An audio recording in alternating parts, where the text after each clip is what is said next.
I want you to imagine two people earning the exact same salary, $100,000 a year. Person A looks exactly how society tells us $100,000 should look. They drive a car with a luxury badge. Their kitchen counters are lined with shiny stainless steel appliances, and their closets are packed with this season's trends. But if you look at their bank account, they are sweating. They are one medical emergency or one missed paycheck away from a total financial crisis. Person B looks completely ordinary. They drive a 6-year-old reliable sedan. Their apartment is spacious, mostly because there isn't much in it. But if you look at their bank account, they have 2 years of living expenses sitting in cash and a rapidly compounding investment portfolio. Person A works to sustain their lifestyle. Person B's lifestyle is sustaining them. What most people never realize is that the gap between these two people has nothing to do with budgeting spreadsheets, clipping coupons, or grinding harder at work. It comes down to a fundamental misunderstanding of what things actually cost and a completely different psychological approach to money. Today, we are going to look at the minimalist money blueprint. These are the psychological rules that separate people who are always stressed about money from people who always seem to have it. The first rule is understanding a concept called phantom rent. The biggest lie we are sold about consumerism is the price tag. We are conditioned to believe that when we hand over our credit card, the transaction is over. The item is ours, and the cost has been paid. Minimalists understand that the purchase price is just the down payment. Everything you bring into your home charges you ongoing rent. Let's say you buy a massive $2,000 sectional sofa that you didn't really need. You didn't just pay $2,000. You now have to pay to heat, cool, clean, and ensure the square footage that sofa occupies. If you live in an average city where rent is $25 a square foot, and that sofa takes up 30 square feet, you are paying $750 a year in implicit rent just to house that piece of furniture. But phantom rent isn't just financial. It is heavily mental.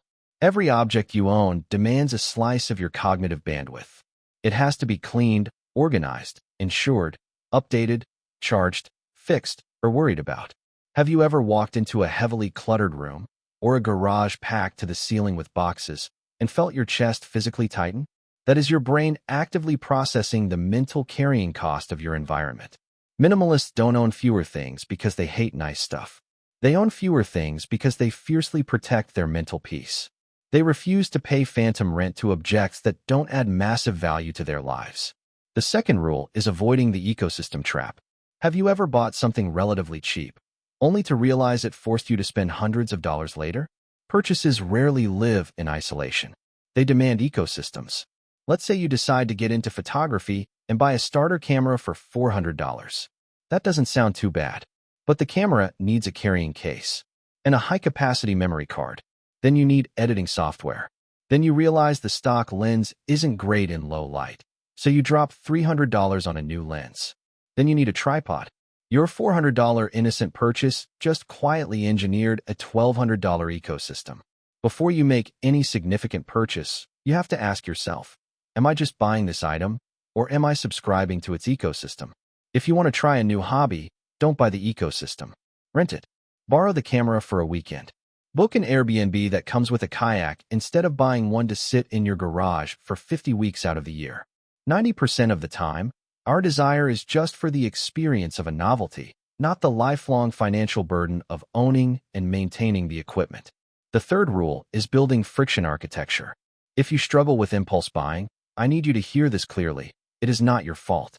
You are a human being with a primate brain, going up against trillion-dollar tech companies who have spent decades perfecting the exact pixel placement and color of a buy now button to trigger a dopamine release in your brain. Relying on sheer willpower to stop spending is like trying to stop a moving train with your bare hands. You will eventually get tired, and you will lose. Minimalists don't inherently have more willpower than you. They just have better friction architecture. Human beings will always follow the path of least resistance. Right now, one-click checkout, mobile wallets, and save credit cards have made spending completely frictionless. You can spend $500 from your couch with a double tap of your thumb. To fix this, you have to engineer friction back into your spending and remove it from your saving. Go into your browser and delete your saved credit card information. Force yourself to physically stand up, walk to your wallet, and manually type in the 16 digits every single time you want to buy something. Implement the 48-hour rule. If a purchase is not an absolute, immediate necessity, it must sit in your online cart for 2 full days. I promise you, 8 times out of 10, the emotional high of the shopping experience wears off, the dopamine settles, and you will close the tab. Meanwhile, make your saving frictionless. Automate your investments and your savings transfers so the money leaves your checking account the exact same day you get paid. If you never see the money sitting in your checking account, your brain won't trick you into thinking it's available to be spent. The fourth rule is calculating cost per use. Society constantly tells us that buying cheap things is the best way to save money. This is a massive trap that keeps the middle class broke. Minimalists don't look at the sticker price. They look at the cost per use. Let's say you buy a cheap, trendy pair of shoes for $40. They aren't very comfortable. They start falling apart quickly, and you wear them 4 times before throwing them in the back of your closet. Your cost per use is $10 per wear. Now, imagine you buy a high-quality, ethically made pair of boots for $200. They are incredibly comfortable, they match everything you own, and you wear them 100 times over the next 2 years. Your cost per use is just $2. The expensive boots were actually 5 times cheaper than the budget shoes. When you start filtering your life through the cost per use equation, impulse buys at big box stores completely lose their appeal because you realize a $20 gadget you use exactly once is wildly expensive. The minimalist approach is to buy fewer things, but buy the absolute best quality you can afford for the items you use every single day. Things like your mattress, your office chair, your daily footwear, or your kitchen knives. This brings us to the fifth and most important rule, prioritizing optionality over objects. Why do we do all of this? Why do we endure the friction? Why do we say no to the shiny new car upgrade or the massively oversized house? Because true wealth is never measured by what you own. It is measured by your optionality. When your income is entirely tied up in car payments, buy now pay later installments, and a mortgage you can barely afford, you have 0 options. If your boss treats you terribly, you have to take it, because you need the paycheck to pay the debt.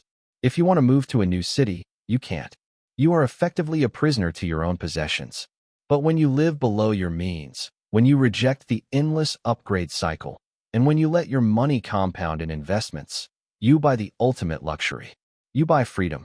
You buy the ability to walk away from a toxic work environment. You buy the ability to take 6 months off to raise your new baby. You buy the ability to start that business you've been dreaming about for years, without the panic of facing immediate ruin.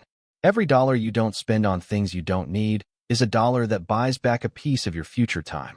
The next time you are tempted to buy something just to impress people you don't even really like, take a step back and ask yourself, am I trading my future freedom for this object? When you truly realize that having less stuff actually equals having more life, your entire financial world changes.